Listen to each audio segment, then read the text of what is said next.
Alright guys, so they're making a video today, the video about this. Who was worse, Stalin or Hitler? So we're gonna start off with Stalin. Number one, Holodomor. The Holodomor, which was caused because of Stalin's forced collectivization, in which Soviet and Ukrainian citizens were forced to work in horrific conditions to provide for the state. These conditions, thousands of workers died in the first weeks, and worse had yet to come. And then in 1932, Ukraine and Kazakhstan Kyrgyzstan region. In 1942, the experts working with the Communist Party confirmed that the grain had gone down from 7.1 million to 3.5 million. Then the reports started to come in about civilians so malnourished their bodies were only 60 pounds per average. And if that wasn't bad enough, when the famine spread all across the world, hundreds of countries sent aid, but the state in Stalin denied all and said, and when the also denied all and said when the aid came, it was too late. The death toll reached 5 million people, and only in 1 year only, 13% of Ukrainians' population died because of the famine. And not only this, it was so bad. There's like, okay, it's a long list of worse things that Stalin and Hitler did, but one of the worst things Stalin also did during this famine time period was he was told by some of his own members that this is dangerous, that this right here could lead to death. This is a bad idea. But instead of saying to himself, okay, you know what, we're not going to do forced collectivization, or, Communist Manifesto, collectivization is the most important thing ever. So what happened? He told everybody, to be quiet, man, what the fuck I want to do. And what happened was this mainly affected rural communities, and thousands, you had thousands of farmers, children, babies, everyone starved to death because of this awful, awful thing. Number two, Hitler. Action T4. In September 1934, Hitler signed a decree to Karl Brandt, and Philip Budger. The only sole purpose of the decree was one thing: the forced euthanization of the incurable patients in the term of mercy killing. Hitler framed these mercy killings, with people with diseases so bad it'd be a nightmare for themselves and their families to go through. In reality, it was diseases they were talking about that is not deadly and incurable. It was stuff like Down syndrome and an intelligent disability. So basically, Hitler framed this as like, you know, Hitler framed these as like, these are stuff that like, we get it. These are mercy killings. These people are like, they're useless for society. We gotta kill them all. Just let them all out. And also, by the way, because of Action 74, this is one of the main reasons that actually led to the Holocaust. I'm not even kidding you. The Holocaust happened in 1941. This happened back in 1939. And this only went on for about 2 years, and then it kept on going on. But this is one of the worst crimes ever committed by the Nazi parties. Diseases, damage programs, they also targeting kills. Main thing they would do. Sorry, they would also kill children. During this, they would use deception into giving the child the into giving the parent into telling to the parents and giving the children to them. Then they would inject the children with drug known as phenol, which is a common drug, which is a drug that very common is for explosives, which is a chemical that causes the same symptoms as pneumonia. And all the nations, they murdered 700,000 people. And the most ironic thing that was that 700,000 people together. But if that wasn't bad enough, then what happened was in 1941, Hitler switched it. Instead of using, the drug, he started using gas chambers.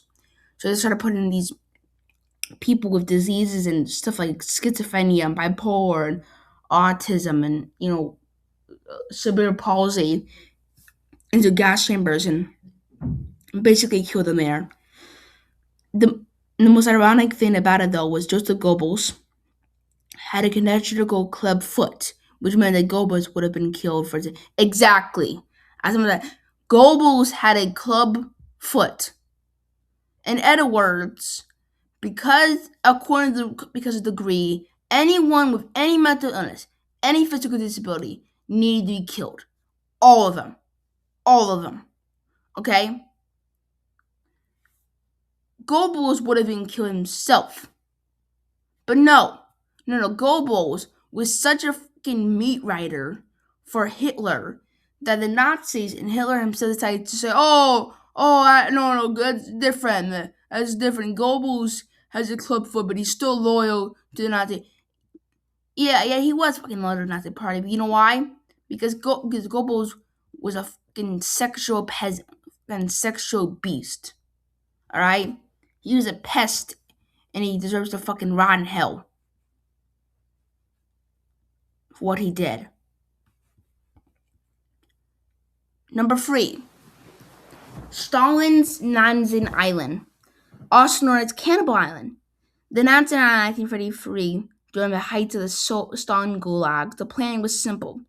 It was to depict. It was it was to take undesirables from Leningrad and Moscow, send them to a special settlement. They sent 600,000 people into the middle of nowhere on a suburban island. At the island, they were given no tools, no shelters, or food. They were only given some clothing and raw flour with the experiment behind it. The experiment behind it was to see if it was possible to survive on the island with no food in the first days came. The conditional islands were hostile and swampy. The first death started to come. The prisoners, starving, mixed raw flour with dirty water, which by the way never did. If you mix raw flour with dirty water, that will lead to dysentery. And dysentery is one of the most painful ways to go out. Sorry, hold up. So bad. So during these, the mix of raw flour with dirty water would lead into dysentery. This led to hundreds of people dying, and then more came. Because of the condition, because it's happened in Serbia, and Serbia is fucking freezing cold, this froze hundreds of civilians, and people were starving. And only in 3 months alone, 3 months, the entire place was anarchy.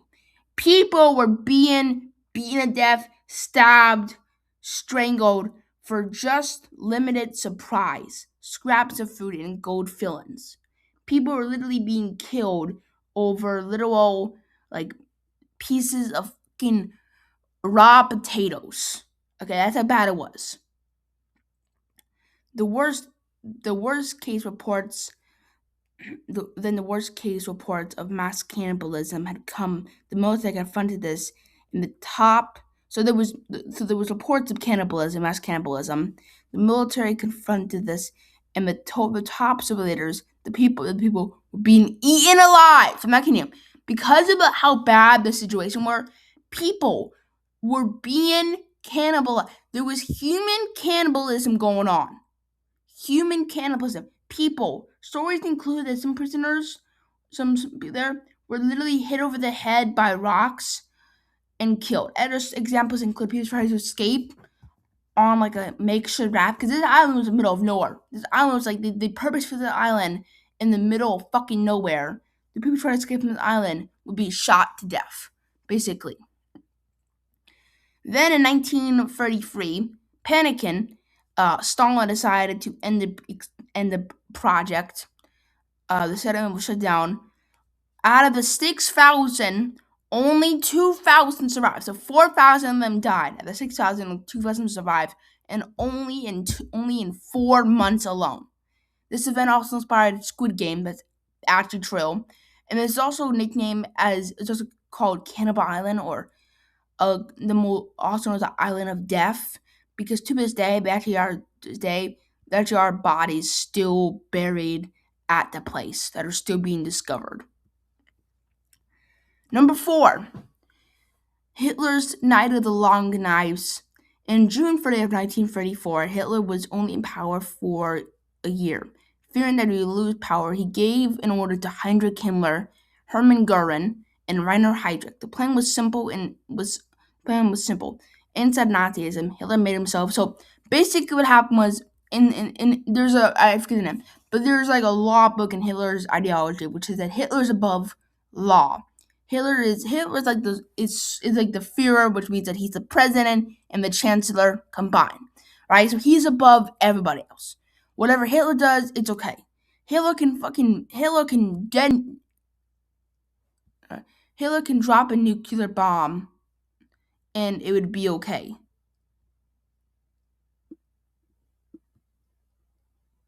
Okay, so according to the book, basically, according to the law book in the book, Hitler put himself basically above everybody else. He made himself exempt from taxes. He basically did everything he could to make himself above that. And because of this, many members of the Nazi Party disagree and even more during even more.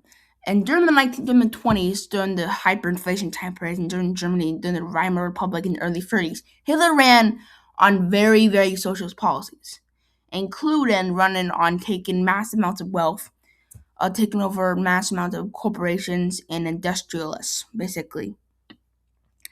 But to get support with more the German base, he got a lot of support from the working class, but he needed to get more from the rich. He decided to compromise with monopolies and companies, including industrial bosses. I would say sell out. These compromises caused massive anger with the left wing. The left wing of the Nazi Party were more niche, but they supported Hitler because they thought Hitler would fight for Germany first and also fight for socialist policies. And by 1933, they started to turn on Hitler because Hitler had done almost zero of that shit, basically.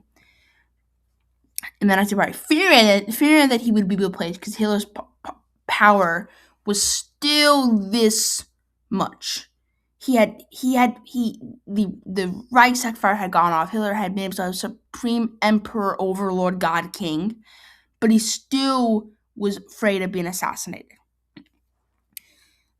He ordered the SS to kill Ernest Rama, the leader of the SA, one of Hitler's closest allies, and to assassinate former Chancellor Kurt von Schlenzer, who was also the Hamilton Chancellor. They also killed Gregory Stresser, who was the leader of the socialist faction, and totally killed 1,000 people. Some of them Hitler's closest allies. After this happened, Hitler basically then, after it happened a couple weeks went by, Paul von Hindenburg died. So Hitler decided to give himself the Führer title, basically. Number 5. Stalin, the Great Purge. The Great Purge in August 1930. Great Purge started on August 1936, 2 years after one of Stalin's closest friends, Sergei Karl. So basically, what happened was in 1934, Sergei Karl, who was one of Stalin's closest allies, was walking out of nowhere, and he gets shot in the back of it. Gets shot, right? And the guy who actually did it was a communist himself, but he talked about what he did, and he said that he wanted to kill Sergei because Sergei had betrayed the Communist Party, basically betrayed the communists, was killed. That's when the plan was killed. In these attacks, they began to arrest top Soviets. They began to arrest top Soviet members. Some of these members were old Leninist members, but stuff. They tried Trotsky for being a traitor and absentee, which means, he was out there. There was no evidence for any crime. The worst had yet to come. Hundreds of members of the party were arrested, put on show trials, Moscow trials, which is trials where they would be taken out and just shot in you're guilty, die. Show trials and shot. One of the members was Nikolai Bergin. This is a quote from Lenin, one of the most beloved figures in Soviet history. Lenin quote said, "Favor the whole party." So Nikolai Bergin was a famous was a famous communist, right? Member of the old Bolshevik party. And according to everybody that was a part of the crew, he was like up there on one of the most. He was like up there, super respected. Like Lenin even had him up there in like his like top five favorite members of the Communist Party. He had him up there in like, he in fact Lenin actually wanted him to become leader after his death. Nikolai Bergin is arrested in 1938 and is then shot. Then, if that wasn't bad enough, then a guy named Grigory Kornov, who's another member, is then also arrested too. He is, shot in the back of. He was also killed in 1936, and he's arrested in 1934. Sorry, and then killed by being shot. Liv Konvon, sorry, Levkamev is arrested in 1938, and then arrested in 1946, executed in 1948. Then the worst happens because of the purge. According to the propaganda, the trial propagandas which were released, it framed every prisoner as a killed as a traitor and was plotting to kill Stalin. According to Alexander Uvov, who was a Soviet defector, prisoners were beaten to death, and Dralin's included making prisoners stand for hours in beatings when not allowed. So basically, what happened was during this, prisoners were beaten to death, which means prisoners were beaten. Other examples include prisoners were strangled, drowned, suffocated, shot, bayoneted. They were also forced to like stand on like these like forced to stand on like these like wooden blocks all day, and they were forced to like not get off until like their legs were in extreme pain. Um, and then also examples include the prisoners were not allowed to sleep for days, which caused massive amounts of sleep deprivation. By the time the purge ended, 1.7 million people had died. Some of them were some of the most loyal members of the Communist Party. Some of them were good friends of Stalin, but he still had them killed. Including Stalin even had, I think Stalin even had, I think his brother-in-law was like one of his closest friends killed during it because he was afraid that government, including Nikolai Turushvik,